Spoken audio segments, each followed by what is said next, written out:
সকলোলৈকে ৰঙালী বিহুৰ শুভেচ্ছা জনাইছোঁ। আমগুৰি ক্ৰীড়া সন্থাৰ তৰফৰ পৰা আমাৰ প্ৰচাৰ মাধ্যমৰ সকলোলৈকে আন্তৰিক শ্ৰদ্ধা নিবেদন কৰিছোঁ। আজিৰ দিনটো আচলতে আমগুৰি ক্ৰীড়া সন্থা আৰু আমগুৰি অঞ্চলটোৰ কাৰণে এটা গুৰুত্বপূৰ্ণ দিন, অতি আনন্দৰ দিন। আমি আমগুৰি ক্ৰীড়া সন্থাৰ অধীনত থকা আমগুৰি মিনি ষ্টেডিয়ামখনি নতুনকৈ ৰাষ্ট্ৰীয় পৰ্যায়ৰ মানসম্পন্নভাৱে নিৰ্মাণ কৰাৰ পিছত আমি মানৱ সম্পদ সৃষ্টিৰ উদ্দেশ্য আগত ৰাখি কিছু প্ৰশিক্ষণ কাৰ্যসূচী হাতত লৈছোঁ আৰু এই প্ৰশিক্ষণ কাৰ্যসূচীৰ অংশ হিচাপে আমি প্ৰথম আজিৰ তাৰিখত বেডমিণ্টন কোচিং চেণ্টাৰ এটা আৰম্ভ কৰিব বিচাৰিছোঁ আৰু এই কোচিং চেণ্টাৰত প্ৰশিক্ষক হিচাপে থাকিব ধ্ৰুৱজ্যোতি কলিতা NIS কোচ।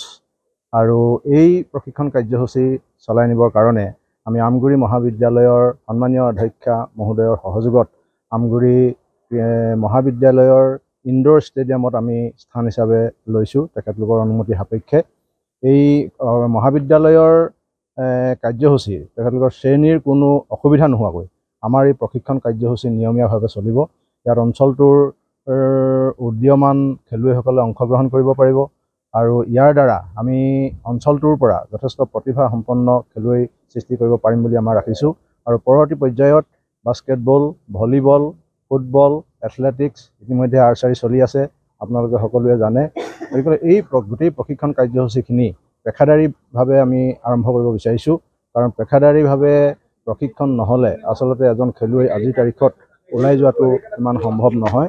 আৰু আমি আশা ৰাখিছোঁ আপোনালোক সকলোৰে সহযোগত আমি আমগুৰি অঞ্চললৈ এটা নতুন দিনৰ আমি আগমন ঘটিব বুলি আমি আশা ৰাখিছোঁ। আৰু ইয়াৰ দ্বাৰা আমগুৰি অঞ্চলৰ আমাৰ যিসমূহ বিদ্যালয় মহাবিদ্যালয় আছে, এই বিদ্যালয় মহাবিদ্যালয়সমূহৰ ছাত্ৰ ছাত্ৰীসকলে উপযুক্ত মঞ্চত উপযুক্তভাৱে ওলাই যাবলৈ সক্ষম হ'ব।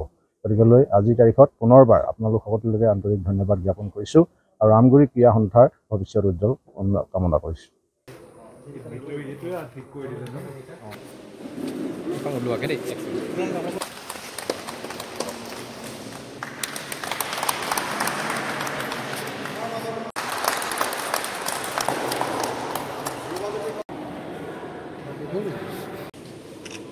Sudah rasa di bawah.